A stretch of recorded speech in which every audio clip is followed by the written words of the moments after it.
Hello everyone. GK GS के 1000 प्रश्नों की सीरीज में आप सभी का स्वागत है। दोस्तों, इसके पहले की वीडियो में हम लोग हिस्ट्री, ज्योग्राफी और साइंस के प्रश्नों को कर चुके हैं। साथ ही हम पॉलिटी के 100 प्रश्नों को भी कर चुके हैं। अगर आपने वो वीडियो नहीं देखी है तो प्लीज चैनल पर जाके देख सकते हैं।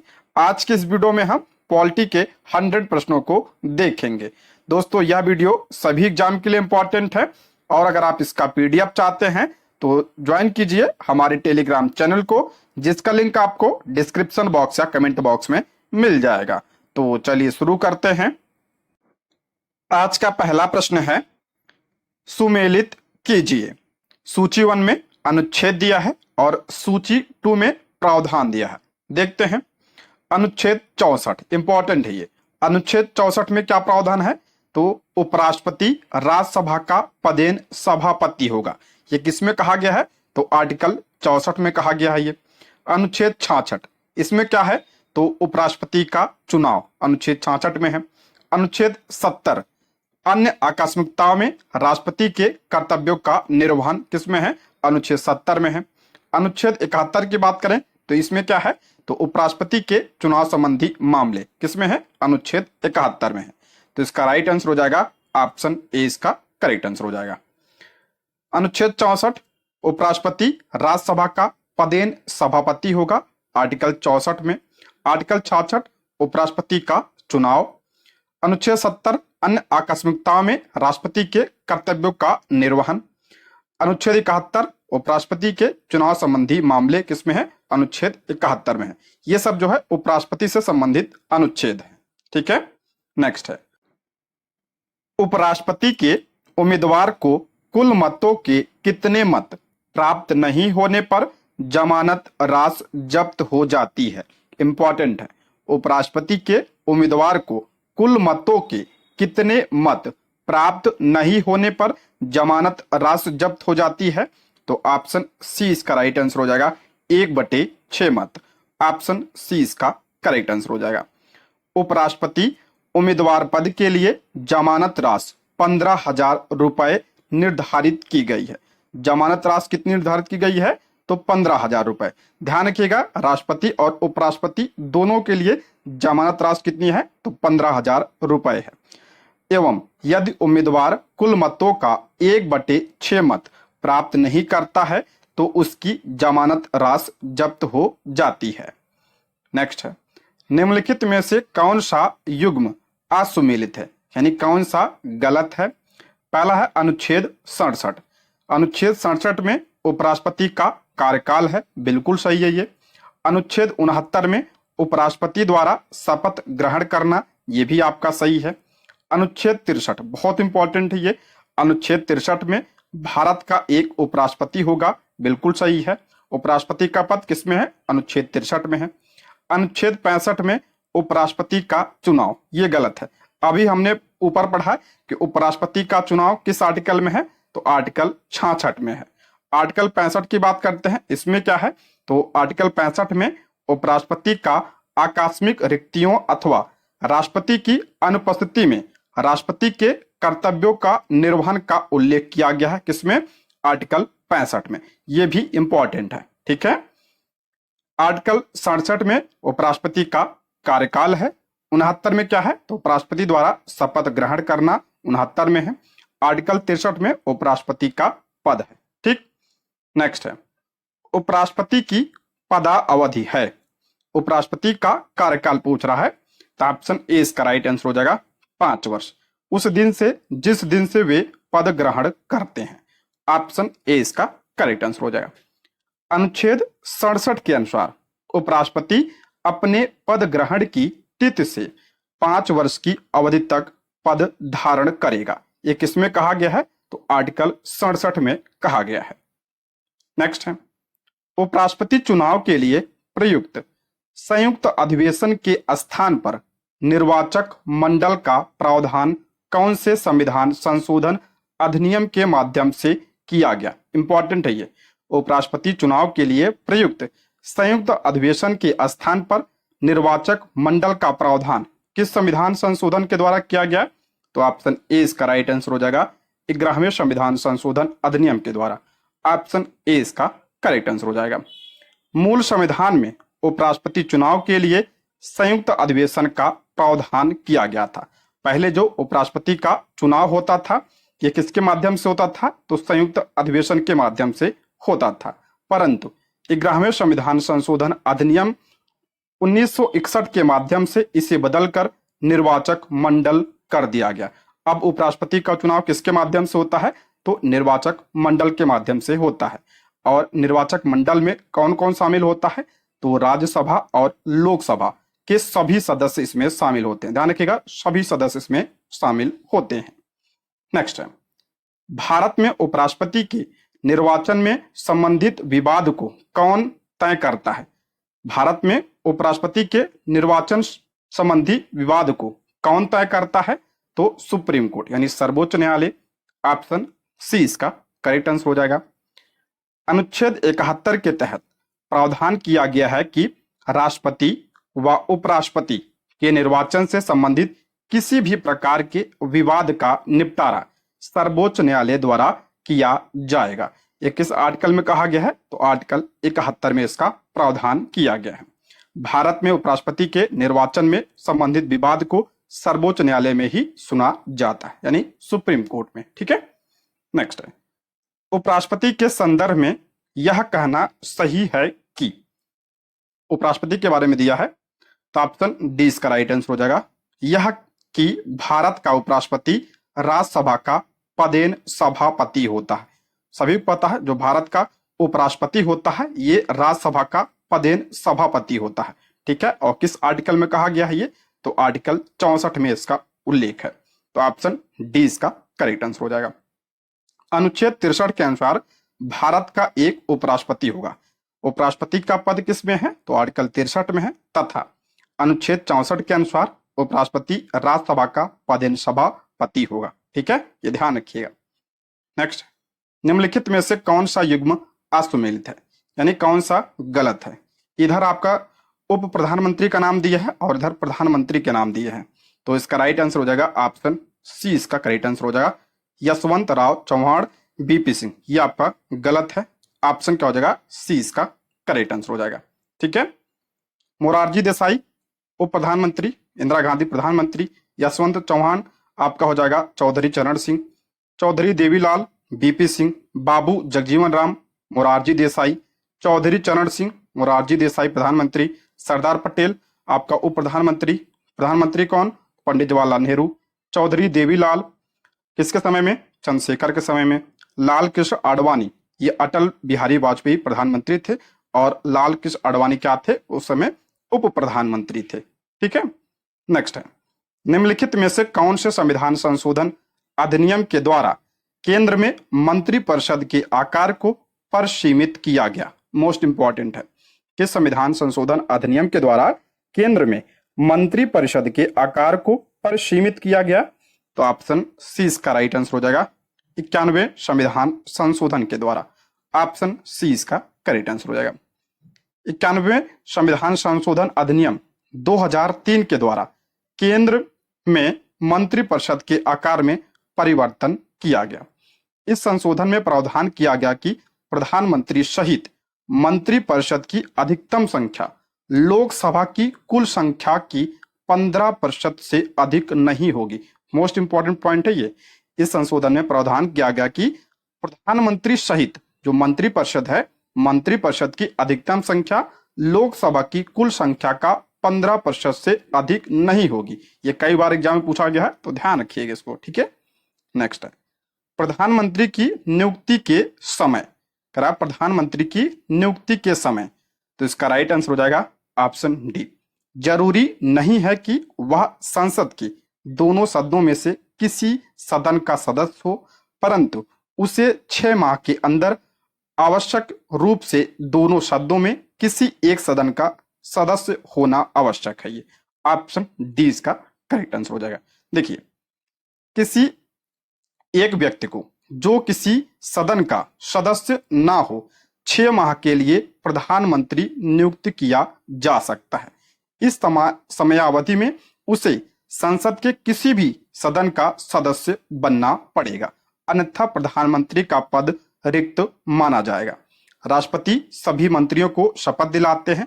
उनकी शपथ अथवा प्रतिज्ञान के प्रारूप का उल्लेख अनुसूची 3 में है। कल हम पढ़ चुके हैं इसके बारे में, ठीक है। नेक्स्ट है, मंत्रिमंडल में सम्मिलित होते हैं। मंत्रिमंडल में पूछ रहा है यहाँ पे कौन सम्मिलित होता है इसमें, तो केवल कैबिनेट मंत्री। ऑप्शन 20 का करेक्ट आंसर हो जाएगा, केवल कैबिनेट मंत्री।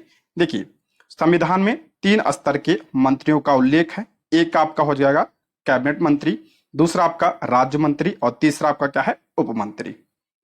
नेक्स्ट है, संसदीय सचिव के संदर्भ में निम्नलिखित में से कौन सा कथन सही नहीं है। संसदीय सचिव के बारे में दिया है, करा कौन सा कथन सही नहीं है, तो इसका करेक्ट आंसर हो जाएगा ऑप्शन सी, इसका राइट आंसर हो जाएगा। संसदीय सचिव की नियुक्ति राष्ट्रपति द्वारा की जाती है, ये पॉइंट आपका गलत है। ऑप्शन क्या हो जाएगा, सी इसका करेक्ट आंसर हो जाएगा। यहां पे देखते हैं संसदीय सचिव के बारे में। संसदीय सचिव को प्रधानमंत्री शपथ दिलाते हैं, ठीक है। शपथ कौन दिलाता है, तो प्रधानमंत्री। संसदीय सचिव प्रधानमंत्री के प्रति उत्तरदायी होते हैं, ये पॉइंट ध्यान रखिएगा। संसदीय सचिव की नियुक्ति प्रधानमंत्री द्वारा की जाती है, ना कि राष्ट्रपति के द्वारा, ठीक है। और प्रधानमंत्री को संबोधित करते हुए अपना इस्तीफा देते हैं, ठीक है। नेक्स्ट है, मंत्रीगण को उनके विभागों का आवंटन किया जाता है। मंत्रीगण को उनके विभागों का आवंटन किया जाता है, किसके द्वारा, तो प्रधानमंत्री के द्वारा। ऑप्शन सी इसका करेक्ट आंसर हो जाए, प्रधानमंत्री के द्वारा। अनुच्छेद 75, अनुच्छेद 75 के तहत प्रधानमंत्री की नियुक्ति राष्ट्रपति करता है। ये ध्यान रखिएगा, प्रधानमंत्री की नियुक्ति होती है, ये पॉइंट आप लोगों को ध्यान होना चाहिए। प्रधानमंत्री की नियुक्ति कौन करता है, तो राष्ट्रपति करता है, तथा प्रधानमंत्री की सलाह पर अन्य मंत्रियों की नियुक्ति राष्ट्रपति करता है। प्रधानमंत्री द्वारा ही मंत्रीगणों को उनके विभागों का बंटवारा किया जाता है, ठीक है। नेक्स्ट है, संसदीय सचिव के संदर्भ में निम्नलिखित में से कौन सा कथन सही नहीं है। संसदीय सचिव के बारे में दिया है, कौन सा कथन सही नहीं है, तो इसका राइट आंसर हो जाएगा ऑप्शन डी। संसदीय सचिव मंत्रिपरिषद का भाग होते हैं, ये सही नहीं है। ऑप्शन डी इसका करेक्ट आंसर हो जाएगा। देखिए संसदीय सचिवों की कोई संख्या निर्धारित नहीं होती है। संसदीय सचिव जैसे शब्द का उल्लेख नहीं है। संसदीय सचिव संसद के सदस्य होते हैं। संसदीय सचिव को राज्य मंत्री का दर्जा प्राप्त होता है। संसदीय सचिव का काम मंत्रियों की सहायता करना होता है और संसदीय सचिव मंत्रिपरिषद का भाग नहीं होता है, ठीक है। ये पॉइंट भी ध्यान रखिएगा। नेक्स्ट है, यहाँ पे आपका दिया है मिलान करना है। यहाँ पे हम देख लेते हैं, इसका राइट आंसर हो जाएगा ऑप्शन बी। यहाँ पे दिया है सारा अनुच्छेद 75(1).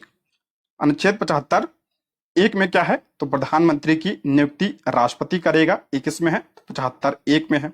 75(2) में क्या है, तो मंत्री राष्ट्रपति के प्रसाद पर्यंत तक पद धारण करेंगे, या पर किस में है, तो 75(2) में है।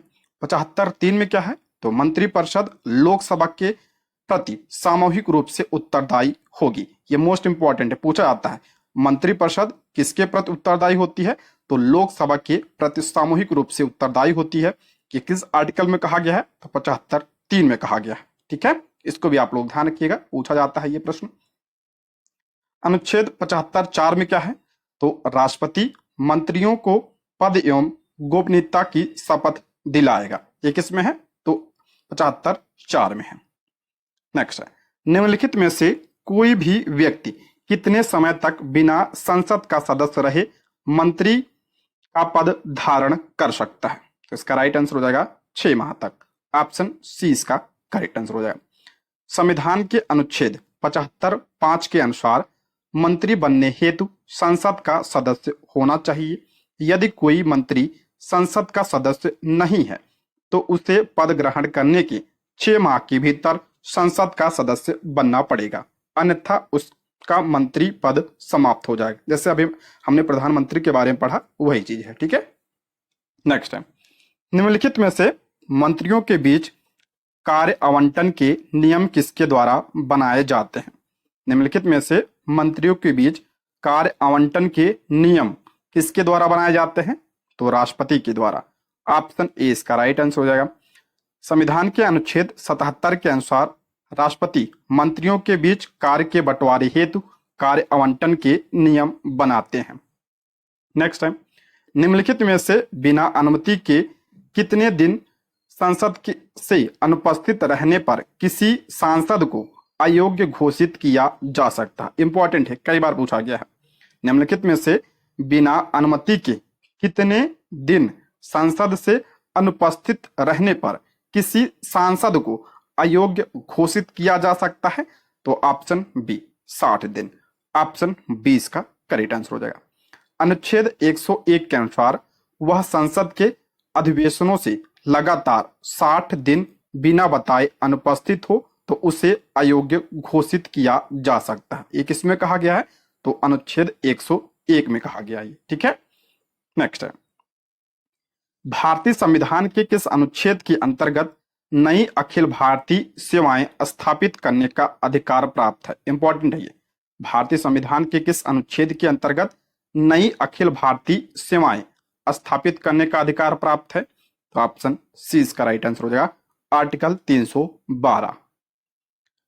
अनुच्छेद 312 के अनुसार राज्यसभा प्रस्ताव पारित कर नई अखिल भारतीय सेवाएं स्थापित करने का अधिकार केंद्रीय सरकार को दे सकती है। ये किसमें है? तो अनुच्छेद 312 में है। नेक्स्ट है, भारतीय संविधान के कौन से अनुच्छेद में संचित निधि का उल्लेख किया गया है? इंपॉर्टेंट है ये। किस अनुच्छेद में संचित निधि का उल्लेख किया गया है? तो ऑप्शन बी इसका राइट आंसर हो जाएगा, अनुच्छेद 266 में। ऑप्शन बी इसका करेक्ट आंसर हो जाएगा। अनुच्छेद 266 एक के अनुसार सरकार को मिलने वाले सभी राजस्वों जैसे सीमा शुल्क, उत्पाद शुल्क, आयकर, संपदा शुल्क, अन्य कर एवं शुल्क और सरकार द्वारा दिए गए ऋणों की वसूली से जो धन प्राप्त होता है वे सभी संचित निधि में जमा किए जाते हैं। संसद की स्वीकृति के पश्चात सरकार अपने सभी खर्चों का वहन इसी निधि से करती है। ठीक है, नेक्स्ट है, निम्नलिखित में से नई विभागीय समिति प्रणाली कब से लागू हुई? निम्नलिखित में से नई विभागीय समिति प्रणाली कब से लागू हुई? तो इसका राइट आंसर हो जाएगा ऑप्शन सी, वर्ष 1993 से। ऑप्शन सी इसका करेक्ट आंसर हो जाएगा। 1993 में नई विभागीय समिति प्रणाली लागू की गई। वर्ष 2004 में विभागीय समितियों की संख्या 24, आपका 16 लोकसभा और 8 राज्यसभा कर दी गई। इन 24 समितियों में से 16 लोकसभा के अधीन तथा 8 राज्यसभा के अधीन कार्य करती हैं। प्रत्येक विभागीय समिति में 31 आपका 21 लोकसभा और 10 राज्यसभा सदस्य होते हैं। प्रश्न है, संविधान की विषय सूचियों में दिए गए विषयों के अतिरिक्त विषयों पर कौन कानून बना सकता है? तो इसका राइट आंसर हो जाएगा ऑप्शन बी, संसद। ऑप्शन बी इसका करेक्ट आंसर हो जाएगा। भारतीय संविधान ने संसद को संघ सूची, समवर्ती सूची एवं अवशिष्ट विषयों पर कानूनों का निर्माण करने का अधिकार दिया है। जो आपका संसद होता है ये संघ सूची के विषयों पर कानून बना सकता है, समवर्ती सूची पर बना सकता है, और जो अवशिष्ट शक्तियां होती हैं वो किसके पास होती हैं? तो केंद्र के पास होती है, यानी संसद के पास होती हैं। इसको भी आप लोग ध्यान रखिएगा। नेक्स्ट है, संसद में शून्यकाल का समय। संसद में शून्यकाल का समय कितने बजे से कितने बजे तक होता है? तो दोपहर 12 बजे से 1 बजे तक होता है। ऑप्शन डी इसका करेक्ट आंसर हो जाएगा। प्रश्नकाल के तुरंत बाद का 1 घंटे का समय जिसमें बिना पूर्व सूचना के सार्वजनिक महत्व का कोई भी प्रश्न उठाया जा सकता है। इस प्रकार संसदीय व्यवस्था में शून्यकाल भारत की देन है। इसके अलावा भी संसदीय प्रस्ताव हैं जिसमें आपका स्थगन प्रस्ताव आता है, ध्यान आकर्षण प्रस्ताव आता है, विशेषाधिकार प्रस्ताव आता है, निंदा प्रस्ताव, कटौती प्रस्ताव, अविश्वास प्रस्ताव और विश्वास प्रस्ताव इत्यादि। नेक्स्ट है, भारतीय संसद में शामिल है। ये पूछा गया प्रश्न है, भारतीय संसद में कौन कौन शामिल होता है? तो ऑप्शन डी, लोकसभा, राज्यसभा एवं राष्ट्रपति। ऑप्शन डी इसका करेक्ट आंसर हो जाएगा। संविधान के भाग 5 के अंतर्गत अनुच्छेद 79 से 122 में संसद के गठन, संरचना, अवधि, अधिकारों, प्रक्रियाओं, विशेषाधिकारों एवं शक्तियों के बारे में वर्णन किया गया है। संविधान के अनुच्छेद 79 के अनुसार संघ के लिए संसद होगी जो राष्ट्रपति और दोनों सदनों से मिलकर बनेगी, जिसमें राज्यसभा और लोकसभा होंगे। यानी जो आपका संसद बनता है किससे मिलकर बनता है, तो लोकसभा, राज्यसभा और राष्ट्रपति से मिलकर संसद का निर्माण होता है। ठीक है, और ये किस अनुच्छेद में है, तो आर्टिकल 79 में। ठीक है, नेक्स्ट है संसद के सदस्य की निहरताओं से संबंधित प्रश्न का विनिश्चय करते समय राष्ट्रपति निम्नलिखित में से किसकी राय प्राप्त करेगा, तो राष्ट्रपति भारत के निर्वाचन आयोग की राय प्राप्त करेगा। ऑप्शन 20 का करेक्ट आंसर हो जाएगा, निर्वाचन आयोग।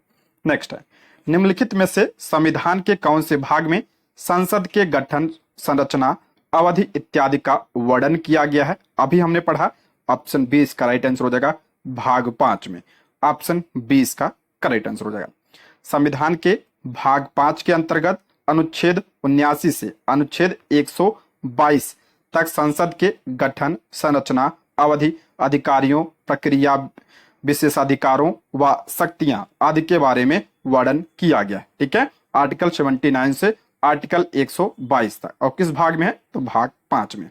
नेक्स्ट है भारतीय संसद की लोक लेखा समिति के अध्यक्ष की नियुक्ति कौन करता है। इंपॉर्टेंट है, भारतीय संसद की लोक लेखा समिति के अध्यक्ष की नियुक्ति कौन करता है, तो लोकसभा का अध्यक्ष। ऑप्शन ए इसका करेक्ट आंसर हो जाएगा। लोकसभा के अध्यक्ष द्वारा नियुक्त किया जाता है। सामान्यतः विपक्षी पार्टी के किसी सदस्य को इसका अध्यक्ष चुना जाता है। ठीक है, ये इंपॉर्टेंट है, मंत्रियों को इसमें शामिल नहीं किया जाता है। लोक लेखा समिति को प्राक्कलन समिति की जुड़वा बहन के नाम से जाना जाता है। प्राक्कलन समिति, ध्यान रखिएगा, ये सबसे बड़ी समिति होती है। इस समिति का कार्यकाल 1 वर्ष होता है तथा इसके सदस्यों को आनुपातिक प्रतिनिधित्व के एकल संक्रमणी मत द्वारा चुना जाता है। और लोक लेखा समिति में कुल सदस्य कितने होते हैं, ये इंपॉर्टेंट है, तो 22 सदस्य इसमें होते हैं, जिसमें आपका 15 लोकसभा से होते हैं और 7 कहां से होते हैं, तो राज्यसभा से होते हैं। ये इंपॉर्टेंट है ज्यादा। ठीक है, नेक्स्ट है निम्नलिखित में से किसको अपने कर्तव्यों के पालन में भारत के राज्य क्षेत्र में सभी न्यायालयों में सुनवाई का अधिकार होगा। इसका राइट आंसर हो जाएगा ऑप्शन बी, महान्यायवादी को। ऑप्शन 20 का करेक्ट आंसर हो जाएगा, यानी अटॉर्नी जनरल को। भारत सरकार से संबंधित मामलों को लेकर उच्चतम न्यायालय में भारत सरकार की ओर से पेश होना। संविधान के अनुच्छेद 143 के तहत राष्ट्रपति के द्वारा उच्चतम न्यायालय में भारत सरकार का प्रतिनिधित्व करना। सरकार से संबंधित किसी मामले में उच्च न्यायालय में सुनवाई का अधिकार है महान्यायवादी को। भारत के किसी भी क्षेत्र में किसी भी अदालत में महान्यायवादी को सुनवाई का अधिकार है। ठीक है, नेक्स्ट है भारतीय संविधान के कौन से अनुच्छेद में भारत के महान्यायवादी के पद का उल्लेख है। अटॉर्नी जनरल के पद का उल्लेख किस आर्टिकल में है, तो आर्टिकल 76 में। ऑप्शन 20 का करेक्ट आंसर हो जाएगा। ठीक है, नियुक्ति कौन करता है, तो राष्ट्रपति करता है। आर्टिकल 148 भी ध्यान रखिएगा, इसमें आपका क्या है, तो भारत के नियंत्रक महालेखा परीक्षक का उल्लेख किया गया इसमें, यानी आपका जो CAG होता है। ठीक है, ये किस आर्टिकल में है, आर्टिकल 148। और इसकी भी नियुक्ति कौन करता है, तो राष्ट्रपति इसकी नियुक्ति करता है। ठीक है, अनुच्छेद 124 में उच्चतम न्यायालय की स्थापना तथा गठन के संबंध में उल्लेख किया गया है 124 में। नेक्स्ट है निम्नलिखित में से कौन सा कथन सही है।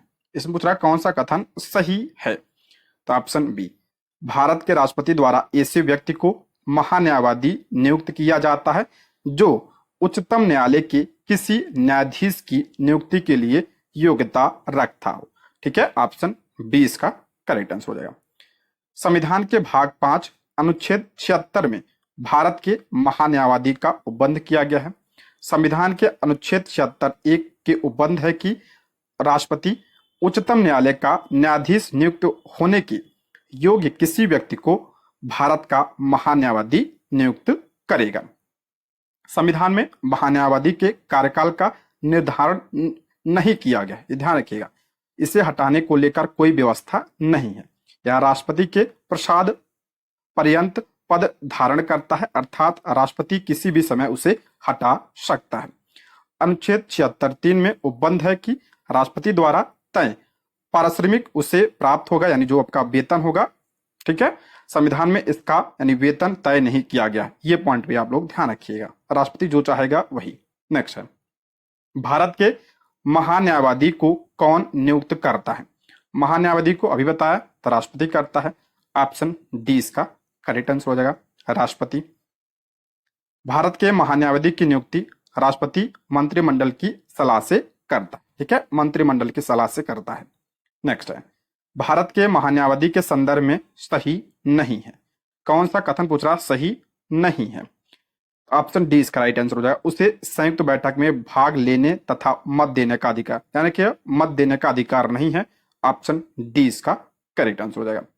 भारत का महान्यायवादी भारत सरकार का पूर्णकालिक वकील नहीं होगा, वह सरकारी कर्मी की श्रेणी में नहीं आता, इसलिए उसे निजी विधिक कार्रवाई से नहीं रोका जा सकता है। भारत का महान्यायवादी किसी भी संसदीय समिति का सदस्य हो सकता है, बोल सकता है, कार्यों में भाग ले सकता है, किंतु मत नहीं दे सकता। ये ध्यान रखिएगा, वो मतदान नहीं दे सकता है, भाग ले सकता है, ठीक है। नेक्स्ट है, सॉलिसिटर जनरल निम्नलिखित में से क्या होता है? सॉलिसिटर जनरल पूछ रहा क्या होता है, तो आपका ऑप्शन ए इसका राइट आंसर हो जाएगा, भारत सरकार का विधिक अधिकारी। ऑप्शन ए इसका करेक्ट आंसर हो जाएगा, ठीक है, ऑप्शन ए। महान्यायवादी भारत के अतिरिक्त भारत सरकार के अन्य कानूनी सलाहकार सॉलिसिटर जनरल हैं, किंतु इसकी चर्चा संविधान के अनुच्छेद 76 में नहीं की गई है। ये महान्यायवादी को उसके दायित्वों के निर्वहन में सहायता करते हैं, ठीक है, ये पॉइंट ध्यान रखिएगा। नेक्स्ट है, भारत के महान्यायवादी के संदर्भ में कौन सा कथन सही है? कौन सा कथन सही है? इसका राइट आंसर हो जाएगा ऑप्शन डी, महान्यायवादी अपना त्यागपत्र राष्ट्रपति को सौंपता है। अभी हमने पढ़ा, ऑप्शन डी इसका करेक्ट आंसर हो जाएगा, ठीक है। राष्ट्रपति के प्रसाद पर्यंत तक वह काम करता है और त्यागपत्र देना होता है तो राष्ट्रपति को देगा, ठीक है। नेक्स्ट है, भारतीय संविधान का अनुच्छेद 76 किस पदाधिकारी से संबंधित है? अभी हमने पढ़ा, किससे? अटॉर्नी जनरल से, यानी महान्यायवादी से। ऑप्शन सी इसका करेक्ट आंसर हो जाएगा, ठीक है, ऑप्शन सी। नेक्स्ट बढ़ते हैं, निम्नलिखित कथनों में से सही कथन का चयन कीजिए। इसमें पूछ रहा कौन सा कथन सही है? पहला है, संविधान में महान्यायवादी का कार्यकाल निश्चित नहीं है, बिल्कुल सही है। अभी हमने पढ़ा, इसका कोई कार्यकाल संविधान में निश्चित नहीं है, ये सही है। महान्यायवादी को राष्ट्रपति द्वारा अवधारित पारिश्रमिक मिलता है, ये भी आपका सही है। जो वेतन भत्ते मिलते हैं ये सब आपका राष्ट्रपति द्वारा निर्धारित किया जाता है। महान्यायवादी देश का सर्वोच्च विधि अधिकारी होता है, ये भी आपका क्या है? सही है। तो ऑप्शन डी इसका करेक्ट आंसर हो जाएगा। उपयुक्त सभी कथन आपका सही है, ठीक है। नेक्स्ट है, भारत के महान्यायवादी के संदर्भ में सही नहीं है। ठीक, पूछ रहा महान्यायवादी के बारे में कौन सा कथन सही नहीं है? महान्यायवादी संसद के दोनों सदनों की कार्रवाई में भाग ले सकता है, ये मोस्ट इंपॉर्टेंट है, कई बार पूछा गया, ध्यान रखिएगा। ये भाग ले सकता है लेकिन मत नहीं दे सकता है, ठीक है। महान्यायवादी अपने कार्यकाल में निजी विधिक कार्यवाही कर सकता है। महान्यायवादी राष्ट्रपति के प्रसाद पर्यंत अपना पद धारण करता है, बिल्कुल सही है। भारत के महान्यायवादी की नियुक्ति राष्ट्रपति स्वविवेक की शक्ति से करता है, नहीं, मंत्रिमंडल के साथ के जो है उस पर करता है, स्वविवेक से नहीं करता है। तो ऑप्शन डी इसका करेक्ट आंसर हो जाएगा, मंत्रिमंडल की सलाह पर करता है। महान्यायवादी संसद के दोनों सदनों की कार्रवाई में भाग ले सकता है लेकिन मत नहीं दे सकता है। महान्यायवादी सरकार का पूर्णकालिक वकील नहीं है, वह सरकारी कर्मचारियों की श्रेणी में नहीं आता, इसलिए निजी विधिक कार्यवाही कर सकता है, ठीक है, यानी आपका अपना निजी कार्य भी कर सकता है वो। महान्यायवादी राष्ट्रपति के प्रसाद पर्यंत अपना पद धारण करता है। नेक्स्ट बढ़ते हैं, भारतीय लेखा परीक्षण एवं लेखा विभाग का मुखिया होता है। भारतीय लेखा परीक्षण एवं लेखा विभाग का मुखिया कौन होता है? ऑप्शन बी, महालेखा परीक्षक। ऑप्शन बी इसका करेक्ट आंसर हो जाएगा। भारतीय लेखा परीक्षक एवं लेखा विभाग का मुखिया नियंत्रक एवं महालेखा परीक्षक होता है, यानी जो आपका सीएजी होता है। सीएजी लोक वित्त का संरक्षक होता है तथा साथ ही देश की संपूर्ण वित्तीय व्यवस्था का नियंत्रण भी करता है। वर्तमान में सीएजी कौन है? तो गिरीश चंद्र मुर्मू जी हैं। दोस्तों, यदि आप हमारे चैनल पे नए हैं तो प्लीज चैनल को सब्सक्राइब करें और अगर आपको वीडियो पसंद आती है तो लाइक, शेयर और कमेंट करें। आप लोग लाइक करते हैं, शेयर करते हैं, कमेंट करते हैं, इससे हमें मोटिवेशन मिलता है, जिससे हम आप लोगों के लिए वीडियो को ला पाते हैं। तो एक बार आप लोग कमेंट बॉक्स में जरूर बताइएगा वीडियो कैसी लगी। ठीक है, नेक्स्ट बढ़ते हैं। भारतीय संविधान के अंतर्गत नियंत्रक एवं महालेखा परीक्षक के पद की व्यवस्था का उल्लेख कौन से अनुच्छेद में किया गया है? सभी को पता होगा, ऑप्शन ए इसका राइट आंसर हो जाएगा अनुच्छेद 148। ऑप्शन ए इसका करेक्ट आंसर हो जाएगा। ठीक है, 148 में इसका उल्लेख किया गया है। नेक्स्ट है, भारत के नियंत्रक एवं महालेखा परीक्षक की नियुक्ति किनके द्वारा की जाती है? पढ़ चुके हैं इसके बारे में। ऑप्शन बी, राष्ट्रपति के द्वारा जो है नियुक्ति की जाती है। ऑप्शन बी इसका करेक्ट आंसर हो जाएगा। निम्नलिखित में से किसके द्वारा भारत के नियंत्रक एवं महालेखा परीक्षक के पद का सृजन किया गया है? तो इसका राइट आंसर हो जाएगा संविधान के द्वारा। ऑप्शन बी इसका राइट आंसर हो जाएगा। किस आर्टिकल में है? आर्टिकल 148 में। ठीक है, नियुक्ति कौन करता है? तो राष्ट्रपति नियुक्ति करता है। नेक्स्ट है, नियंत्रक एवं महालेखा परीक्षक द्वारा राष्ट्रपति को कितने लेखा परीक्षा प्रतिवेदन प्रस्तुत किए जाते हैं? तो 3 प्रतिवेदन। ऑप्शन बी इसका राइट आंसर हो जाएगा। नियंत्रक एवं महालेखा परीक्षक राष्ट्रपति को 3 लेखा परीक्षा प्रतिवेदन प्रस्तुत करता है। पहला आपका विनियोग लेखाओं पर लेखा परीक्षा रिपोर्ट, दूसरा आपका वित्त लेखाओं पर लेखा परीक्षा रिपोर्ट, तीसरा आपका सरकारी उपक्रमों पर लेखा परीक्षा रिपोर्ट। नेक्स्ट है, नियंत्रक एवं महालेखा परीक्षक को डैश की आंख व कान कहा जाता है? तो ऑप्शन सी इसका राइट आंसर हो जाएगा लोक लेखा समिति का। ऑप्शन सी इसका करेक्ट आंसर हो जाएगा। नियंत्रक एवं महालेखा परीक्षक को लोक लेखा समिति का आंख व कान कहा जाता है। ठीक है, लोक लेखा समिति की बात करते हैं। इसमें कितने सदस्य होते हैं? तो 22 सदस्य होते हैं। 15 आपका लोकसभा से होते हैं और जो आपका 7 राज्यसभा से होते हैं। नेक्स्ट है, लेखा परीक्षा बोर्ड यानी ऑडिट बोर्ड की स्थापना कब की गई? ऑडिट बोर्ड की स्थापना कब की गई थी? तो ऑप्शन बी इसका राइट आंसर हो जाएगा 1968 में इसकी स्थापना की गई थी। नेक्स्ट है, लेखा परीक्षक बोर्ड के अध्यक्ष व सदस्यों की नियुक्ति किसके द्वारा की जाती है? तो ऑप्शन डी, महालेखा परीक्षक के द्वारा जो है नियुक्ति की जाती है। ऑप्शन डी, लेखा परीक्षा बोर्ड के अध्यक्ष व सदस्यों की नियुक्ति महालेखा परीक्षक द्वारा की जाती है। इस बोर्ड में एक अध्यक्ष तथा 2 सदस्य होते हैं। नेक्स्ट है, भारत के नियंत्रक एवं महालेखा परीक्षक का कार्यकाल होता है। सीएजी का कार्यकाल कितना होता है? तो ऑप्शन डी 6 वर्ष अवधि अथवा 65 वर्ष। ऑप्शन डी इसका करेक्ट आंसर हो जाएगा। भारत के नियंत्रक एवं महालेखा परीक्षक का कार्यकाल 6 वर्ष की अवधि अथवा 65 वर्ष की आयु जो पहले हो तक होता है। ठीक है, जो आपका पहले पूरा हो जाए वही। ठीक है, नेक्स्ट है, निम्नलिखित में से कौन से अनुच्छेदों में उच्चतम न्यायालय का एक अभिलेख होना कहा गया है? तो ऑप्शन बी इसका राइट आंसर हो जाएगा आर्टिकल 129 में। आर्टिकल 129 में क्या कहा गया है? आर्टिकल 129 में उच्चतम न्यायालय यानी सुप्रीम कोर्ट एक अभिलेख न्यायालय होने की बात कही गई है। उच्चतम न्यायालय का एक अभिलेख न्यायालय होने की बात कही गई है आर्टिकल 129 में। आर्टिकल 128 में क्या है? तो इसमें सेवानिवृत्त न्यायाधीशों की उपस्थिति है। आर्टिकल 130 में उच्चतम न्यायालय का स्थान दिल्ली या कहीं और नियत कर सकते हैं। ये सब इतना इंपॉर्टेंट नहीं है। ठीक है, नेक्स्ट बढ़ते हैं। उच्चतम न्यायालय का स्थान दिल्ली में अथवा ऐसे अन्य स्थान होगा ऐसा, इसका राइट आंसर हो जाएगा ऑप्शन ए, मुख्य न्यायाधीश राष्ट्रपति के अनुमोदन से। ऑप्शन ए इसका करेक्ट आंसर हो जाएगा। संविधान के अनुच्छेद 130 में उच्चतम न्यायालय दिल्ली में अथवा ऐसे अन्य स्थान या स्थानों में अधिविष्ट होगा जिन्हें भारत को मुख्य न्यायाधीश राष्ट्रपति के अनुमोदन के समय समय पर नियत करें।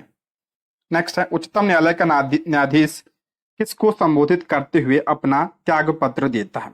उच्चतम न्यायालय का न्यायाधीश किसको संबोधित करते हुए अपना जो त्याग पत्र देता है? तो इसका करेक्ट आंसर हो जाएगा ऑप्शन बी, राष्ट्रपति को। ऑप्शन बी इसका करेक्ट आंसर हो जाएगा। ठीक है, राष्ट्रपति को। अनुच्छेद 124 में उल्लिखित है कि कोई भी न्यायाधीश राष्ट्रपति को संबोधित करके अपने हस्ताक्षर सहित लेख द्वारा अपना त्यागपत्र दे सकता है। नेक्स्ट है, उच्चतम न्यायालय यानी सुप्रीम कोर्ट के न्यायाधीश किस अनुसूची के समक्ष शपथ या प्रतिज्ञान करते हैं। तो ये अनुसूची 3 में है शपथ, ऑप्शन 20 का करेक्ट आंसर हो जाए। इसके बारे में हम कल पढ़ चुके हैं। अगला है उच्चतम न्यायालय से परामर्श करने की राष्ट्रपति की शक्ति का उल्लेख किस अनुच्छेद में है? इंपॉर्टेंट है ये। उच्चतम न्यायालय से परामर्श करने की राष्ट्रपति की शक्ति किस अनुच्छेद में है? तो अनुच्छेद 143 में इसका उल्लेख किया गया है। ऑप्शन ए इसका करेक्ट आंसर हो जाएगा। अनुच्छेद 143 में उल्लेखित है कि यदि किसी समय राष्ट्रपति को प्रतीत होता है कि विधि या तथ्य का कोई ऐसा प्रश्न उत्पन्न हुआ है तो उस प्रश्न को विचार करने के लिए न्यायालय को निर्देशित कर सकता है। उस प्रश्न पर न्यायालय अपनी राय राष्ट्रपति को दे सकता है। नेक्स्ट है मिलान करना है। यहाँ पे हम देख लेते हैं अनुच्छेद 140 में क्या है? तो उच्चतम न्यायालय की अनुषांगिक शक्तियां। अनुच्छेद 136 में क्या है? तो अपील के लिए उच्चतम न्यायालय की विशेष इजाजत। आर्टिकल 137 में निर्णयों या आदेशों का उच्चतम न्यायालय द्वारा पुनरावलोकन है। और अनुच्छेद 138 में क्या है? तो उच्चतम न्यायालय की अधिकारिता की वृद्धि आर्टिकल 138 में है। ये सब जो है न्यायालय से संबंधित है। नेक्स्ट है भारत के उच्चतम न्यायालय के न्यायाधीशों की वर्तमान संख्या कितनी है? तो वर्तमान में आपका 33 + 1 यानी टोटल 34। ऑप्शन सी इसका राइट आंसर हो जाएगा। उच्चतम न्यायालय के न्यायाधीशों की संख्या, क्षेत्राधिकार, सेवा शर्तें निर्धारित करने का अधिकार संसद को दिया गया। ठीक है, इसको है संसद को है। वर्तमान भारत में 33 न्यायाधीश एवं 1 मुख्य न्यायाधीश है। उच्चतम न्यायालय संशोधन अधिनियम 2019 के द्वारा केंद्र सरकार ने अगस्त 2019 में न्यायाधीशों की संख्या 31 से बढ़ाकर 34 कर दी है। ठीक है। अनुच्छेद 124 के अनुसार संसद को उच्चतम न्यायालय की स्थापना, गठन, अधिकारिता और शक्तियों का विनियमन करने के लिए विधि बनाने की शक्ति है। ऐसे विधान के अधीन रहते हुए उच्चतम न्यायालय का मुख्य न्यायाधीश और 7 से अधिक अन्य न्यायाधीश 100 से मिलकर बनेगा। नेक्स्ट है उच्चतम न्यायालय के न्यायाधीशों की संख्या में वृद्धि करने की शक्ति किसके पास है? अभी हम पढ़े हैं, संसद के पास है। ऑप्शन सी इसका करेक्ट आंसर हो जाएगा आर्टिकल 124 में। नेक्स्ट है सर्वोच्च न्यायालय में तदर्थ न्यायाधीशों की नियुक्ति होती है जब? सर्वोच्च न्यायालय में तदर्थ न्यायाधीशों की नियुक्ति कब होती है? तो ऑप्शन डी, जब न्यायालय के किसी सत्र के लिए न्यायाधीशों का कोरम पूरा नहीं होता है तब। ऑप्शन डी इसका करेक्ट आंसर हो जाएगा। ठीक है, कोरम पूरा करने के लिए नियुक्ति की जाती है। नेक्स्ट है संविधान में संशोधन की प्रक्रिया का उल्लेख कौन से अनुच्छेद में किया गया है? संविधान में संशोधन की प्रक्रिया का उल्लेख किस आर्टिकल में है? इंपॉर्टेंट है ये, आर्टिकल 368 में। ऑप्शन 20 का करेक्ट आंसर हो जाएगा। ठीक है, ऑप्शन 20 का राइट आंसर हो जाएगा। और कहां से लिया गया है? तो ये लिया गया है जम्मू कश्मीर के संविधान से। नेक्स्ट है भारतीय संविधान में संविधान संशोधन के कितने प्रकारों का वर्णन किया गया? इंपॉर्टेंट है, भारतीय संविधान में कितने प्रकार के संशोधन की बात कही गई है? तो 2 प्रकार के। ऑप्शन 20 का राइट आंसर हो जाएगा। संविधान के अनुच्छेद 368 के अंतर्गत संविधान में संशोधन की प्रक्रिया का उल्लेख किया गया है। 2 प्रक्रिया की बात कही गई है। आपका एक है आपका विशेष बहुमत से, दूसरा है विशेष बहुमत तथा आधे राज्यों के विधानमंडलों के अनुमोदन से। नेक्स्ट है निम्नलिखित में से कौन से प्रेक्षण से यह निर्धारित किया गया कि संसद संविधान के प्रावधानों में संशोधन कर सकती है लेकिन आधारभूत संरचना में संशोधन नहीं किया जा सकता? इंपॉर्टेंट है ये। तो ऑप्शन सी, केशवानंद भारतीवाद में। ऑप्शन सी इसका करेक्ट आंसर हो जाएगा। और ये कब हुआ था? तो 1973 में। केशवानंद भारती बनाम केरल राज्य के मामले में यह निर्णय दिया गया कि संसद संविधान के किसी प्रावधान में संशोधन कर सकती है लेकिन संविधान के आधारभूत संरचना में संशोधन नहीं किया जा सकता है। नेक्स्ट है संविधान संशोधन विधेयक पर राष्ट्रपति द्वारा स्वीकृति देने की बाध्यता संबंधित प्रावधान कौन से संविधान संशोधन अधिनियम द्वारा किया गया? तो ऑप्शन ए, 24वें संविधान संशोधन अधिनियम के द्वारा। ऑप्शन ए इसका राइट आंसर हो जाएगा। संविधान के अनुच्छेद 368 के तहत पारित किए गए संविधान संशोधन विधेयक पर राष्ट्रपति हस्ताक्षर करते हैं। राष्ट्रपति इस विधेयक पर स्वीकृति देने से इनकार नहीं कर सकता है और ना ही पुनर्विचार हेतु लौटा सकता है तथा ना ही अपने पास रोक सकता है। राष्ट्रपति के लिए यह बाध्यता 24वें संविधान संशोधन अधिनियम 1971 के द्वारा की गई थी। ठीक है, ये किसके द्वारा किया गया था? तो 24वें संविधान संशोधन के द्वारा। अगला, निम्नलिखित में से असत्य कथन का चयन करें। गलत कथन का पूछ रहा है इसमें। पहला है, वयस्क मताधिकार संविधान की आधारभूत संरचना में अंतर्निहित है। बिल्कुल सही है ये। संविधान संशोधन में जोड़ना, हटाना तथा परिवर्तन करना शामिल है। बिल्कुल सही है। संविधान संशोधन विधेयक संसद के केवल उच्च सदन में लाया जा सकता है। नहीं, तो इसका करेक्ट आंसर हो जाएगा ऑप्शन सी। इसमें पूछ रहा कौन सा सही नहीं है, तो ऑप्शन सी। अनुच्छेद 368 के प्रावधानों के तहत संविधान में संशोधन की शक्ति संसद के पास निहित है तथा संविधान संशोधन हेतु विधेयक संसद के किसी भी सदन में लाया जा सकता है। ठीक है, संविधान संशोधन विधेयक किस सदन में? तो किसी भी सदन में से लाया जा सकता है। नेक्स्ट है, निम्नलिखित में से कौन से मामले में 24वें संविधान संशोधन अधिनियम को चुनौती दी गई थी? ये इंपॉर्टेंट है। तो ऑप्शन बी, केशवानंद भारती बनाम केरल राज्य में। ऑप्शन बी इसका करेक्ट आंसर हो जाएगा। नेक्स्ट है, संविधान संशोधन के संबंध में निम्नलिखित में से कौन सा कथन सत्य है? संविधान संशोधन के बारे में पूछ रहा है, कौन सा कथन सत्य है? तो इसका राइट आंसर हो जाएगा ऑप्शन सी, राज्य अनुमोदन देने से इनकार कर सकते हैं। ऑप्शन सी इसका करेक्ट आंसर हो जाएगा। विशेष बहुमत में राज्य अनुमोदन देने से इनकार सकते हैं, लेकिन राज्य उनमें संशोधन नहीं कर सकते हैं। ठीक है, इनकार कर सकते हैं लेकिन संशोधन नहीं कर सकते हैं। राष्ट्रपति संशोधन विधेयक को रोक नहीं सकता, उसे स्वीकृति देना अनिवार्य। ये ध्यान रखिएगा, राष्ट्रपति जो आपका संविधान संशोधन विधेयक है उसे रोक नहीं सकता है। ठीक है, उसे स्वीकृति देनी पड़ती है। राष्ट्रपति विधेयक को पुनर्विचार हेतु नहीं लौटा सकता है। नेक्स्ट, निम्नलिखित में से किस संविधान संशोधन अधिनियम को लघु संविधान कहा जाता है? सभी को पता है, मैंने कई बार बताया है। तो 42वें संविधान संशोधन 1976 को क्या कहा जाता है? तो लघु संविधान कहा जाता है। ऑप्शन ए इसका करेक्ट आंसर हो जाएगा। ठीक है, ऑप्शन ए इसका राइट आंसर हो। इसी के द्वारा क्या जोड़ा गया था? मूल कर्तव्य जोड़ा गया था। और क्या जोड़ा गया था इसके द्वारा? तो आपका प्रस्तावना में 3 शब्द जोड़े गए थे, समाजवादी, धर्मनिरपेक्ष और अखंडता शब्द जोड़े गए थे। और भी जो है कई सारे बदलाव किए गए थे इसके माध्यम से, इसीलिए जो है इसे क्या कहा जाता है? तो लघु संविधान कहा जाता है।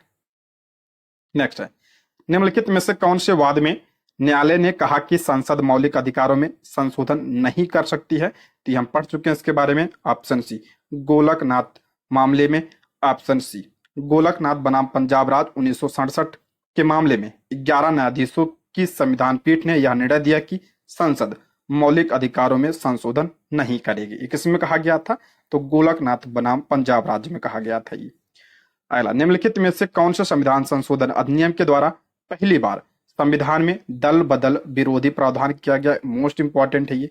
तो आपका 52 नंबर का जो संविधान संशोधन था, ऑप्शन सी इसका करेक्ट आंसर हो जाएगा। और ये कब हुआ था? तो 1985 में हुआ था और इसके द्वारा 10वीं अनुसूची जोड़ी गई थी संविधान में। अगला प्रश्न है, निम्नलिखित में से केंद्र राज्य संबंधों से संबंधित नहीं है? करा कौन सा केंद्र और राज्य संबंधों से संबंधित नहीं है? तो ऑप्शन बी इसका राइट आंसर हो जाएगा, दांतेवाला आयोग। ऑप्शन बी इसका करेक्ट आंसर हो जाएगा। दांतेवाला आयोग का संबंध बेरोजगारी के अनुमान से है। ठीक है, ऑप्शन बी इसका करेक्ट आंसर हो जाएगा। बाकी पुंछी आयोग की बात करते हैं तो इसका गठन 2007 में किया गया था। ठीक है, केंद्र और राज्यों के संबंधों के अध्ययन के लिए, और इसने अपनी रिपोर्ट 2010 में सौंपी थी। सरकारिया आयोग की बात करते हैं तो इसका गठन 1983 में किया गया था, ये भी इंपॉर्टेंट है। राजमन्नार आयोग की बात करते हैं, इसका गठन 1969 में किया गया था। और अनुच्छेद 263 के अंतर्गत अंतर्राज्यीय परिषद का भी उल्लेख किया गया, इसको भी आप लोग ध्यान रखिएगा। नेक्स्ट है, निम्नलिखित में से कौन सा विषय समवर्ती सूची में शामिल नहीं है? करा कौन सा विषय समवर्ती सूची में शामिल नहीं है? मोस्ट इंपॉर्टेंट है ये। तो ऑप्शन बी, भूमि इसमें शामिल नहीं है। बाकी आपका शिक्षा, परिवार नियोजन, वन्य पशुओं तथा पशुओं का संरक्षण इसमें शामिल है, भूमि नहीं शामिल है। ऑप्शन बी इसका करेक्ट आंसर हो जाएगा। ठीक है, और वर्तमान में जो है समवर्ती सूची में कितने विषय हैं? तो इसमें आपका 52 विषय हैं। नेक्स्ट है, निम्नलिखित में से किसकी अनुशंसा पर अंतर्राज्यीय परिषद की स्थापना की गई? अंतर्राज्यीय परिषद की स्थापना किसकी अनुशंसा पर किया गया था? तो आपका सरकारिया आयोग की अनुशंसा पर। ऑप्शन सी इसका करेक्ट आंसर हो जाएगा। सरकारिया आयोग की सिफारिश पर संविधान के भाग 10(1) में अनुच्छेद 263 के अंतर्गत अंतर्राज्यीय परिषद से संबंधित उपबंध किए गए। किसमें है? आर्टिकल 263 में अंतर्राज्यीय परिषद का उल्लेख किया गया है। नेक्स्ट है, भारतीय संविधान में अवशिष्ट विषय पर कानून बनाने का अधिकार किसको प्राप्त है? पढ़ चुके हैं इसके बारे में। तो केंद्र को प्राप्त है अवशिष्ट शक्तियां। ऑप्शन बी इसका करेक्ट आंसर हो जाएगा। ठीक है, ऑप्शन बी। संविधान के अनुच्छेद 248 में अवशिष्ट शक्तियों के संबंध में प्रावधान है। इस विषय में कानून बनाने का अधिकार संसद यानी केंद्र के पास है। यह प्रावधान भारत ने कनाडा के संविधान से ग्रहण किया है। अला राजमन्नार समिति का गठन कब हुआ था? अभी हम पढ़े, तो ऑप्शन बी इसका राइट आंसर 1969 में इसका गठन किया गया था। ठीक है, ये पूछा गया प्रश्न है तो इंपॉर्टेंट है ये। अगला है, पुंछी आयोग का गठन किस वर्ष हुआ था? ये भी पढ़ चुके हैं। इसका गठन 2007 में किया गया था और इसने अपनी रिपोर्ट 2010 में सौंपी थी। नेक्स्ट है आपका, यहाँ पे मिलान करना है। समिति दिया है और उसका गठन दिया है, तो यहाँ पे हम देख लेते हैं। पहला इसमें आनंदपुर साहिब प्रस्ताव, इसका गठन 1973 में किया गया था। प्रशासनिक सुधार आयोग का गठन कब किया गया था? 1966 में। पश्चिम बंगाल स्मरण पत्र 1977 में। राजमन्नार समिति आपका 1969 में इसका गठन किया गया था। नेक्स्ट है, संविधान के कौन से भाग में केंद्र राज्य वित्तीय संबंधों का उल्लेख किया गया है? संविधान के किस भाग में केंद्र राज्य वित्तीय संबंधों का उल्लेख किया गया है? तो इसका राइट आंसर हो जाएगा ऑप्शन 20 का करेक्ट आंसर हो जाएगा भाग 12 में।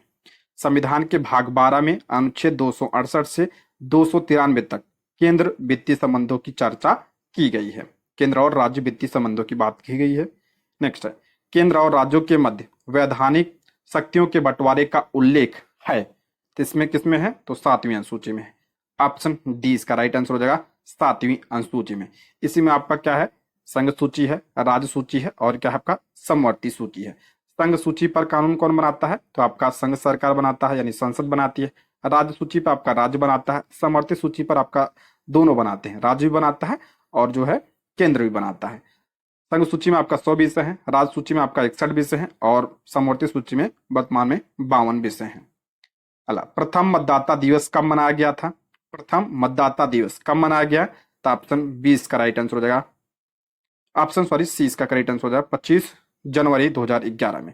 ऑप्शन सी इसका करेक्ट आंसर हो जाएगा, ऑप्शन सी। यानी क्या, चुनाव आयोग का गठन कब हुआ था? तो 25 जनवरी 1950 को इसका गठन हुआ था। इसलिए 25 जनवरी को कौन सा दिवस मनाया जाता है? तो मतदाता दिवस मनाया जाता है। ठीक है, और इसकी शुरुआत कब से हुई थी? 2011 से। नेक्स्ट है, निम्नलिखित में से कौन से संविधान संशोधन अधिनियम के द्वारा लोकसभा व विधानसभा चुनाव में मतदाता की आयु 21 वर्ष से घटाकर 18 वर्ष कर दी गई थी? इंपॉर्टेंट है, मैंने कई बार बताया इसके बारे में कि संविधान संशोधन के द्वारा लोकसभा व विधानसभा चुनाव में मतदाता की आयु 21 वर्ष से घटाकर 18 वर्ष कर दिया गया था। तो इसका करेक्ट आंसर हो जाएगा आपका ऑप्शन डी, 61वें संविधान संशोधन 1989 के द्वारा। ठीक है, ऑप्शन डी इसका राइट आंसर हो जाएगा 61वां संविधान संशोधन। नेक्स्ट, दिनेश गोस्वामी समिति का संबंध किससे है? दिनेश गोस्वामी समिति का संबंध किससे है?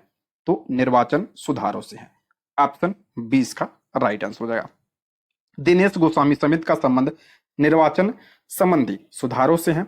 इसका गठन कब किया गया था? तो 1990 में इसका गठन किया गया था और इसने सुझाव क्या दिया था? तो निर्दलीय उम्मीदवारों की जमानत राशि बढ़ाई जानी चाहिए। किसी भी व्यक्ति को 2 या 2 से अधिक क्षेत्रों से चुनाव लड़ने पर रोक लगानी चाहिए, ये इसने सुझाव दिया था। नेक्स्ट है, संघ लोक सेवा आयोग यानी जो आपका यूपीएससी है के अध्यक्ष व सदस्यों का कार्यकाल होता है, तो कितने वर्ष होता है? तो 6 वर्ष की अवधि अथवा 65 वर्ष आयु जो पहले पूरा हो।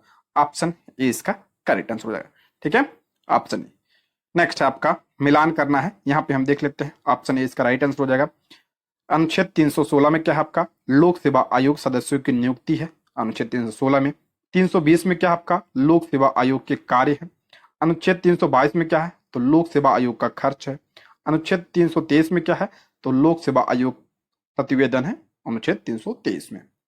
नेक्स्ट है, संघ लोक सेवा आयोग के सदस्यों की नियुक्ति किसके द्वारा की जाती है? संघ लोक सेवा आयोग के सदस्यों की नियुक्ति किसके द्वारा? तो राष्ट्रपति के द्वारा। ऑप्शन सी इसका करेक्ट आंसर हो जाएगा, राष्ट्रपति के द्वारा इसकी नियुक्ति की जाती है। भारतीय संविधान के अनुच्छेद 316 के अंतर्गत संघ लोक सेवा आयोग के अध्यक्ष तथा सदस्यों की नियुक्ति राष्ट्रपति के द्वारा की जाती है। अगला है, राष्ट्रीय अनुसूचित जाति आयोग का गठन कब किया गया था? राष्ट्रीय अनुसूचित जाति आयोग का गठन कब किया गया था? तो ऑप्शन ए 19 फरवरी 2004 को। ऑप्शन ए, राष्ट्रीय अनुसूचित जाति आयोग का गठन 19 फरवरी 2004 को किया गया था। राष्ट्रीय अनुसूचित जाति आयोग एक संवैधानिक निकाय है जो भारत में अनुसूचित जातियों यानी जो आपका एससी है के हितों की रक्षा हेतु कार्य करता है। नेक्स्ट है, भारतीय संविधान के कौन से अनुच्छेद के द्वारा राष्ट्रीय अनुसूचित जाति आयोग को संवैधानिक रूप प्रदान किया गया है, यानी किस आर्टिकल में है ये? तो आर्टिकल 338 में इसका उल्लेख किया गया है। ऑप्शन ए इसका राइट आंसर हो जाएगा, आर्टिकल 338। आर्टिकल 340 में क्या है, ये भी इंपॉर्टेंट है। तो 340 में पिछड़े वर्गों की दशाओं के अन्वेषण के लिए आयोग की बात की नियुक्ति कही गई है, यानी पिछड़ा वर्ग। उसके बाद अनुच्छेद 341 में क्या है, तो अनुसूचित जाति को निर्धारित करने के संबंध में राष्ट्रपति की शक्ति है। 342 में क्या है, तो अनुसूचित जनजाति को निर्धारित करने के संबंध में राष्ट्रपति की शक्ति है। नेक्स्ट है, राष्ट्रीय अनुसूचित जाति आयोग अपनी वार्षिक रिपोर्ट किसको प्रस्तुत करता है? तो ध्यान रखिएगा, इंपॉर्टेंट है ये, राष्ट्रपति को सौंपता है। ऑप्शन सी इसका करेक्ट आंसर हो जाएगा। राष्ट्रीय अनुसूचित जनजाति आयोग की स्थापना कौन से संविधान संशोधन के द्वारा की गई थी? तो ऑप्शन डी 89वां संविधान संशोधन 2003 के माध्यम से। ऑप्शन डी ये इंपॉर्टेंट है। 89वां संविधान संशोधन 2003 के द्वारा संविधान के अनुच्छेद 338 में संशोधन किया गया और इसमें नया अनुच्छेद 338 का जोड़ा गया। ठीक है, और संविधान के अनुच्छेद 338 का में राष्ट्रीय अनुसूचित जनजाति, ध्यान रखिएगा, अनुसूचित जनजाति यानी जो आपका एसटी आयोग है। ठीक है, ये पॉइंट ध्यान रखिएगा। एसटी आयोग किस में है? 338 में है, और 338 का में क्या है? आपका एसटी आयोग है। नेक्स्ट है, राष्ट्रीय पिछड़ा वर्ग आयोग भारत सरकार के कौन से मंत्रालय के अंतर्गत कार्य करता है? इंपॉर्टेंट है, राष्ट्रीय पिछड़ा वर्ग आयोग किस मंत्रालय के अंतर्गत कार्य करता है ये? तो ऑप्शन बी सामाजिक न्याय एवं अधिकारिता मंत्रालय के अंतर्गत। ऑप्शन बी इसका करेक्ट आंसर हो जाएगा। ठीक है, नेक्स्ट है, मंडल आयोग के अध्यक्ष कौन थे? मोस्ट इंपॉर्टेंट है, मंडल आयोग के अध्यक्ष कौन थे? तो ऑप्शन बी बीपी मंडल। ऑप्शन बी मंडल आयोग के अध्यक्ष बीपी मंडल थे। मंडल आयोग की रिपोर्ट में कहा गया कि अन्य पिछड़ा वर्ग की कुल जनसंख्या में हिंदू और गैर हिंदू दोनों ही शामिल हैं। नेक्स्ट है, राष्ट्रीय पिछड़ा वर्ग आयोग अधिनियम को कब पारित किया गया? ये आपके एग्जाम में पूछा गया है, इंपॉर्टेंट है। राष्ट्रीय पिछड़ा वर्ग आयोग अधिनियम को कब पारित किया गया था? तो ऑप्शन सी 1993 में। ऑप्शन सी संसद द्वारा वर्ष 1993 में राष्ट्रीय पिछड़ा वर्ग आयोग अधिनियम पारित किया गया। इंदिरा साहनी मामले पर सर्वोच्च न्यायालय द्वारा सरकार को दिए गए निर्देश के आधार पर इस आयोग का गठन हुआ। नेक्स्ट है, नीति आयोग की स्थापना कब हुई? सभी को पता होगा, नीति आयोग की स्थापना 1 जनवरी 2015 को हुई थी। ऑप्शन बी इसका करेक्ट आंसर है। किसके स्थान पर? तो योजना आयोग के स्थान पर इसकी स्थापना हुई थी। अगला प्रश्न है, नीति आयोग का पूरा नाम क्या है? तो नीति आयोग का पूरा नाम क्या है? तो इसका राइट आंसर हो जाएगा ऑप्शन बी इसका करेक्ट आंसर हो जाएगा। ऑप्शन बी इसका राइट आंसर हो जाएगा, National Institution for Transforming India. Option B इसका करेक्ट आंसर हो जाएगा। ठीक है, नीति आयोग। अगला है, भारत में राष्ट्रीय विकास परिषद कब गठित की गई थी? भारत में राष्ट्रीय विकास परिषद का गठन कब किया गया था? तो ऑप्शन डी 6 अगस्त 1952 को। ऑप्शन डी इसका करेक्ट आंसर है। ठीक है, 1952 को। नेक्स्ट है, राष्ट्रीय महिला आयोग के सदस्यों की नियुक्ति किसके द्वारा की जाती है? राष्ट्रीय महिला आयोग के सदस्यों की नियुक्ति किसके द्वारा की जाती है? तो केंद्र सरकार के द्वारा। ऑप्शन सी इसका राइट आंसर हो जाएगा। अगला है, राष्ट्रीय मानवाधिकार आयोग का गठन कब हुआ था? इंपॉर्टेंट है ये, राष्ट्रीय मानवाधिकार आयोग का गठन कब हुआ था? तो 12 अक्टूबर 1993 को। ऑप्शन बी इसका करेक्ट आंसर हो जाएगा, 1993 को। और इसका मुख्यालय कहाँ पे है? तो नई दिल्ली में। नेक्स्ट है, राष्ट्रीय मानवाधिकार के अध्यक्ष व सदस्यों का कार्यकाल। राष्ट्रीय मानवाधिकार के अध्यक्ष व सदस्यों का कार्यकाल कितना होता है? तो 3 वर्ष होता है तथा 70 वर्ष आयु जो पहले पूरी हो। ऑप्शन बी इसका करेक्ट आंसर हो जाएगा। ठीक है, ऑप्शन बी। नेक्स्ट है, राष्ट्रीय मानवाधिकार आयोग के अध्यक्ष व सदस्यों की नियुक्ति के लिए गठित समिति में कौन शामिल होते हैं? तो इसका राइट आंसर हो जाएगा ऑप्शन सी इसका करेक्ट आंसर हो जाएगा, प्रधानमंत्री शामिल होता है इसमें। और दोनों सदनों के मुख्य विपक्षी नेता शामिल होते हैं और भारत का मुख्य न्यायाधीश इसमें शामिल होता है। मुख्य न्यायाधीश में केंद्रीय गृह मंत्री शामिल होता है। यहाँ पे हम देख लेते हैं कौन कौन शामिल होता है इसमें। राष्ट्रीय मानवाधिकार आयोग की नियुक्ति के संदर्भ में प्रधानमंत्री के नेतृत्व में 6 सदस्यीय समिति का गठन होता है। इस समिति में 6 निम्न सदन होते हैं। प्रधानमंत्री होता है, लोकसभा का अध्यक्ष होता है, इसमें राज्यसभा का उपसभापति होता है, केंद्रीय गृह मंत्री होता है, लोकसभा का जो विपक्ष का नेता होता है वो होता है, और राज्यसभा का विपक्ष का नेता होता है इसमें। ठीक है, नेक्स्ट है, सूचना का अधिकार अधिनियम किस वर्ष लागू हुआ था? ये पूछा गया प्रश्न है। सूचना का अधिकार अधिनियम किस वर्ष लागू हुआ था? तो इसका राइट आंसर हो जाएगा ऑप्शन ए, 2005 में। ऑप्शन ए इसका राइट आंसर हो जाएगा। सूचना का अधिकार अधिनियम 2005 के तहत 12 अक्टूबर 2005 को देश भर में लागू हुआ। इस अधिनियम के प्रावधानों के तहत भारत का कोई भी नागरिक किसी भी सरकारी प्राधिकरण से सूचना प्राप्त करने हेतु अनुरोध कर सकता है तथा मांगी गई सूचना 30 दिनों के भीतर उपलब्ध कराए जाने की व्यवस्था की गई है। नेक्स्ट है, मुख्य सूचना आयुक्त और अन्य सूचना आयुक्तों की समय अवधि होती है। जो आपका मुख्य सूचना आयुक्त होता है और जो अन्य सूचना आयुक्त होते हैं उनका समय अवधि, ऑप्शन सी, केंद्र सरकार के द्वारा निर्धारित किया जाता है। ऑप्शन सी, सूचना का अधिकार अधिनियम 2005 के तहत मुख्य सूचना आयुक्त व अन्य सूचना आयुक्त की पदावधि, मुख्य सूचना आयुक्त और अन्य सूचना आयुक्तों की समय अवधि केंद्र सरकार द्वारा निर्धारित की जाती है। उपयुक्त प्रावधान सूचना का अधिकार संशोधन अधिनियम 2019 के तहत धारा 13 को संशोधित किया गया। अगला प्रश्न है, केंद्रीय सतर्कता आयोग का गठन कब हुआ? केंद्रीय सतर्कता आयोग का गठन कब हुआ था? ऑप्शन बी, 1964 में। ऑप्शन बी इसका राइट आंसर हो जाएगा।